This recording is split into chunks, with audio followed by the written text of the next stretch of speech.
इस वक्त प्रशांत सिंह हमारे साथ जुड़ गए हैं, जो कि जीएसटी कमिश्नर अभी वर्तमान में हैं। उन्होंने इस्तीफा दे दिया है। प्रशांत जी, बहुत स्वागत है एनडीटीवी इंडिया पर। आपने इस्तीफा क्यों दे दिया सर? मैं सरकार के समर्थन में, शायद आजादी के बाद पहली बार किसी ने सरकार के समर्थन में इस्तीफा दिया है। मेरे का वजह ये रहा कि प्रयाग की धरती से जो इस देश को धर्म और जात में बांटने का प्रयास किया गया, हमारे प्रदेश के मुखिया, हमारे राष्ट्र के मुखिया, हमारे गृह मंत्री के खिलाफ जो अनर्गल प्रलाप किए गए, उसके विरोध में मैंने इस्तीफा दिया है। सरकार के समर्थन में मैंने इस्तीफा दिया है। मैं उत्तर प्रदेश सरकार की रोटी खाता हूं, उत्तर प्रदेश सरकार के नमक को खाता हूं, तो मेरा कर्तव्य है कि मैं कोई यंत्र नहीं हूं, मैं कोई रोबोट नहीं हूं कि उनका अपमान होता रहेगा और मैं चैन से अपनी बंसी बजाऊंगा। मेरे भी अंदर संवेदना है, दिल है, इसीलिए मैंने ये निर्णय लिया है कि चयनित सरकार, लोकतांत्रिक व्यवस्था के तहत चयनित सरकार और लोकतांत्रिक व्यवस्था के तहत चयनित प्रधानमंत्री और मुख्यमंत्री के खिलाफ इस तरह के अनैतिक बयानबाजियां स्वीकार योग्य नहीं है, और इसीलिए आज पहली बार सरकार के समर्थन पे किसी अधिकारी ने अपना इस्तीफा दिया है। प्रशांत जी, ये कहा जा रहा है या ये संदेश जाएगा, आप भी जानते हैं इसको बहुत बेहतर तरीके से क्योंकि आप एक अधिकारी हैं, कि जो बरेली में एक सिटी मजिस्ट्रेट ने इस्तीफा दिया, शायद उसके जवाब में आपने ऐसा किया। क्या ये सही है? ये उसके जवाब में दिया गया इस्तीफा नहीं है। क्योंकि वो इस्तीफा सरकार के विरोध में दिया गया था और ये इस्तीफा सरकार के समर्थन में दिया गया था। वो इस्तीफा नकारात्मक विचारों से प्रभावित है, ये इस्तीफा सकारात्मक विचारों से प्रभावित है, इसीलिए मैंने इस्तीफा दिया। नहीं, इसीलिए कहा जा रहा ना कि उन्होंने उनके विरोध में दिया तो आपने समर्थन में दे दिया, या इससे कुछ अलग है? नहीं, हम निश्चित रूप से मैंने सरकार के समर्थन में दिया, क्योंकि मैं ये मानता हूं कि हर कर्मचारी, हर अधिकारी के अंदर भी एक दिल है और राष्ट्र और समाज के लिए वो दिल धड़कता है। जिसके दर्द को मैं समझा, जिसके आवाज को मैं सुना, और मैंने अपने प्रदेश और राज्य सरकार को, राष्ट्र सरकार के अपमान को बर्दाश्त नहीं किया और मैंने अपना त्याग पत्र दिया। एक बात और सवाल उठेगा प्रशांत जी, और ये सवाल ये है कि आखिर योगी जी का अपमान जिनका जिक्र आप करें, किसने किया? प्रधानमंत्री का अपमान किसने किया? तो मुक्तेश्वरानंद जो शंकराचार्य जी हैं, उन्होंने अपमान किया है। उनके शब्दों से पूरा राष्ट्र, पूरा प्रदेश, पूरा समाज, पूरा अधिकारी वर्ग, कर्मचारी वर्ग, सब लोग मर्माहत है। उत्तर प्रदेश की एक एक जनता मर्माहत है, क्योंकि आपने गैर जिम्मेदाराना बयान दे करके एक जिम्मेदार पद पे बैठे हुए व्यक्ति का अपमान किया है।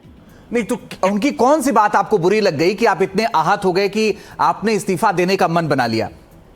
मैं उनकी बातों को, जो उन्होंने मैं एक इतिहास का विद्यार्थी हूं, एक शब्द बोले हैं उनके खिलाफ, क्योंकि वो मेरे माननीय मुख्यमंत्री हैं, वो मेरे माननीय प्रधानमंत्री हैं। मैं ऐसे शब्द को दूरभाष पर नहीं बोल सकता।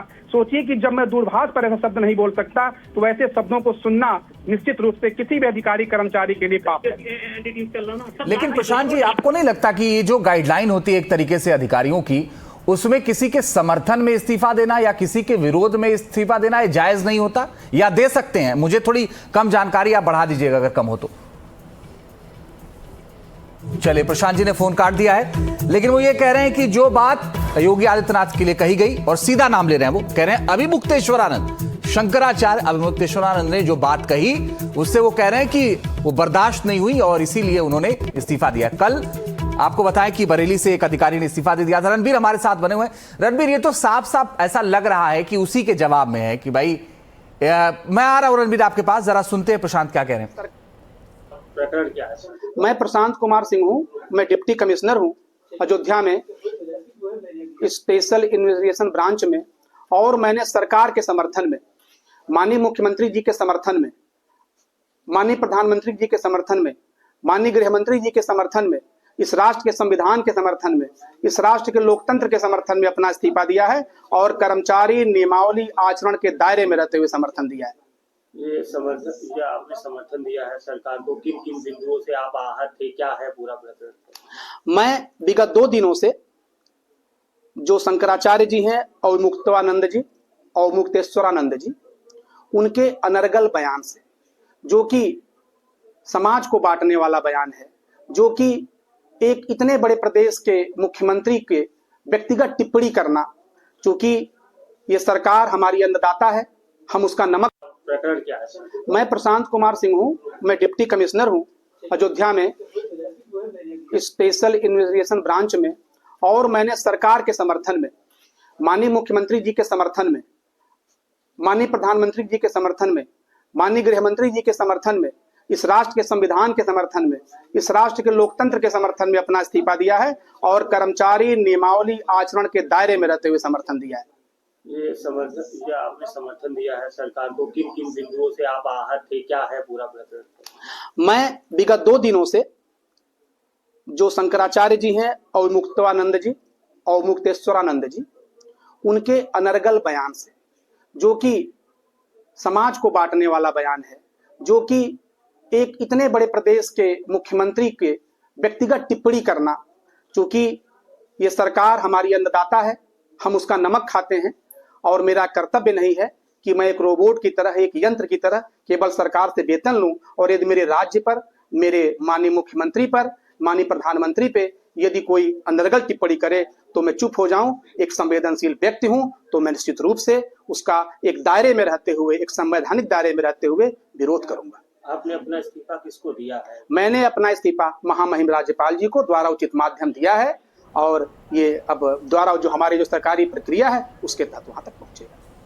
और रणबीर सिंह हमारे सहयोगी लगातार बने हुए हैं ज्यादा जानकारी के लिए।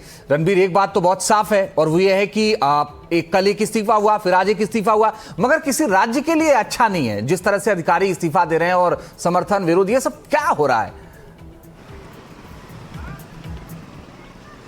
देखिए, जो काम नेताओं को करना चाहिए वो अधिकारी कर रहे हैं और जो अधिकारियों को करना चाहिए यानी चुप रहना चाहिए वो काम नेता कर रहे हैं, क्योंकि ना खुल करके ऑपोजिशन बोल रहा है, ना खुल करके सत्ता पक्ष बोल रहा है। और इसी वजह से जो इस्तीफा है, ये इस्तीफे की कॉपी है। इसमें साफ साफ 6 पॉइंट है और इसमें कहा गया है कि जब तक मेरा इस्तीफा स्वीकार नहीं होगा तब तक मैं सरकारी नियमानुसार और पूरी निष्ठा से राजस्व की वृद्धि हेतु अपने पद पर और कर्तव्यों का निर्वहन करता रहूंगा। प्रशांत सिंह की चिट्ठी की आखिरी लाइन है, यानी जब तक इस्तीफा नहीं स्वीकार होगा तब तक वो काम करते रहेंगे। लेकिन इसमें सवाल ये है कि एक अधिकारी सरकार के खिलाफ है, वो कह रहा है कि सरकार जो है भेदभाव कर रही है, सरकार जातियों के हिसाब से जो ब्राह्मणों का, सवर्णों का, उनका उत्पीड़न कर रही है। और दूसरा अधिकारी कह रहा है कि साहब जिस तरह की टिप्पणी शंकराचार्य स्वरूपानंद सरस्वती कर रहे हैं, हालांकि उनके शंकराचार्य होने ना होने पर भी मामला सुप्रीम कोर्ट में, इसलिए स्वामी अभिमुक्तेश्वरानंद सरस्वती बोलेंगे, उनके बयानों से आहत होकर प्रशांत सिंह ने इस्तीफा दे दिया। तो जाहिर है कि अब अधिकारियों में राजनीति घुस गई है और राजनीति जो ऐसी हो गई है कि किसका समर्थन करे, किसका विरोध करे, इसलिए पॉलिटिकली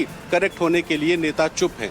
और हमने बात की, बीजेपी के नेताओं से बात की, कहा गया कि हम इस पे फिलहाल कुछ नहीं बोलेंगे। यूजीसी के मामले पे, अभी मुक्तेश्वरानंद सरस्वती के मामले में भी आप देखिए कि बीजेपी के नेता खुल करके कुछ नहीं बोल रहे हैं, लेकिन अब अधिकारी जिस तरह सामने आ रहे हैं, जाहिर है उत्तर प्रदेश के लिए ये कतई अच्छा नहीं है। बिल्कुल रणबीर, आप ये कह रहे हैं कि भाई जो काम नेताओं को करना चाहिए वो अधिकारी कर रहे हैं और नेता चुप हैं, अधिकारी इस्तीफा दे रहे हैं। लेकिन इस पूरे मामले पर उत्तर प्रदेश सरकार में कैबिनेट मंत्री ओम प्रकाश राजभर ने क्या कुछ कहा है वो भी आपको सुनना चाहिए।